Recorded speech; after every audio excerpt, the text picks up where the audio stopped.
എപ്പോഴും പേരൻസ് ചോദിക്കുക ഒരു ഡൗട്ടാണ്, ഈ നൈറ്റിൽ ബ്രസ്റ്റ് ഫീഡ് ചെയ്യുന്നതും അതുപോലെ പകൽ സമയത്ത് ഉറങ്ങിയിട്ട് ബ്രസ്റ്റ് ഫീഡ് ചെയ്യുന്ന തമ്മിൽ എന്തെങ്കിലും വ്യത്യാസം ഉണ്ടോ എന്നുള്ളത്. നമുക്ക് ആദ്യം ബ്രസ്റ്റ് ഫീഡിംഗ് എന്നുള്ള പ്രക്രിയ എന്താണെന്ന് നോക്കാം. അതായത് യൂഷ്വലി കുഞ്ഞുങ്ങൾ പാല് കുടിക്കുമ്പം മേലത്തെ താടിയെല്ലിൻ്റെയും അതുപോലെ നാക്കിൻ്റെ ഇടയിലായിരിക്കും ബ്രസ്റ്റ് നിപ്പിൾ വയ്ക്കുക. അപ്പം നൈറ്റ് ടൈമിൽ ഫീഡിങ് എന്ന് പറയുന്നത് നൈറ്റിൽ നമ്മളെ ബോഡി ഒരു റെസ്റ്റിംഗ് ഫേസിലായിരിക്കും.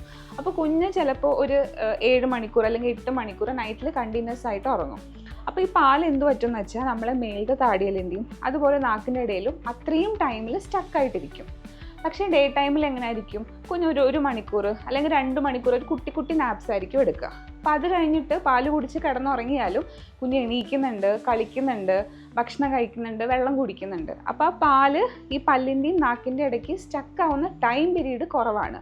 പക്ഷെ നൈറ്റ് ടൈമിൽ അങ്ങനെയല്ല, അതൊരു ലോങ് ഡ്യൂറേഷനിൽ ആ പാല് പല്ലിൻ്റെയും നാക്കിൻ്റെ ഇടയിൽ സ്റ്റക്കായിരിക്കുന്നതുകൊണ്ട് ഇത്തരത്തിലുള്ള കേടുകൾ ഈ നൈറ്റ് ഫീഡിങ്ങിൽ കാരണം കൊണ്ടായിരിക്കും കൂടുതൽ വരാൻ ചാൻസ്.